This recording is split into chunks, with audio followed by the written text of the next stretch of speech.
This is Gabriel Grasso, and thank you for visiting my website. This is the weekly coronavirus update for the week of March 30th, 2020. In Clark County, Nevada, the court system is still operational, although in a modified fashion. The courts are hearing in-custody matters, matters having to do with bail or people getting out of jail. Things like that are being heard. Some preliminary hearings may be going forward, although the state, I think, is having problems getting their witnesses together, and many are being continued. So there are some hearings going forward, although much less than in a normal situation. With respect to the police, they've also changed some of their procedures. I'm hearing from clients that the police are in non-violent type, either drug cases or fraud cases, are not arresting people that they would normally be arresting. They're giving them summons or notices to appear in court in some future date. In fact, less cases are being filed at this point because the police have their hands full with other things, apparently. And so that has changed, although I think that the environment for that may be changing pretty soon if the economy doesn't get back on track. The other issue with the jail is the jail itself. The sheriff announced that they are going to try to release people that are either close to their release date or non-violent type offenses, someone who shouldn't even be sitting in jail, which in a normal environment just is there, but now there's this emergency, and the sheriff, luckily, hopefully, has the right process in place to reduce the population of the jail, to try to reduce the chances of things going haywire with respect to the coronavirus pandemic that we're all going through right now.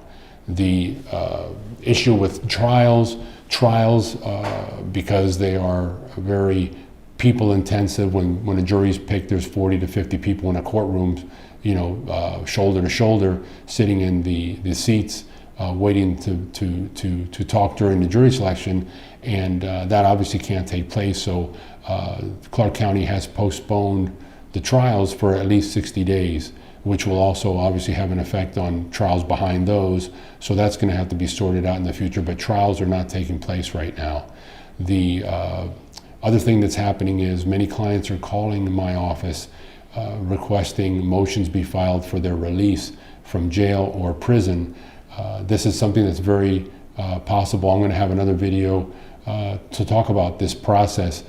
Mainly in the Federal Bureau of Prisons has a process in place under bureau rules as well as federal statute that allows for a temporary release of somebody for medical reasons or any kind of reasons. I don't think that they've ever thought of something like this, but obviously this would be a good reason for release, because today the Bureau of Prisons announced that they're on a 14-day lockdown to try to get a lid on, put a lid on this problem with the virus in the prison system.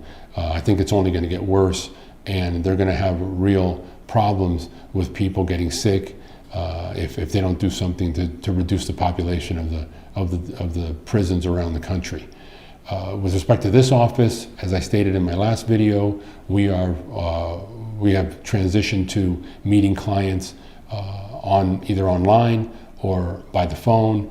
If a new client, again, as I said, if a new client wants to have a consultation with me, call the office. We can set you up with a link to have a secure video conference with me about your case, so we can try to get things sorted out.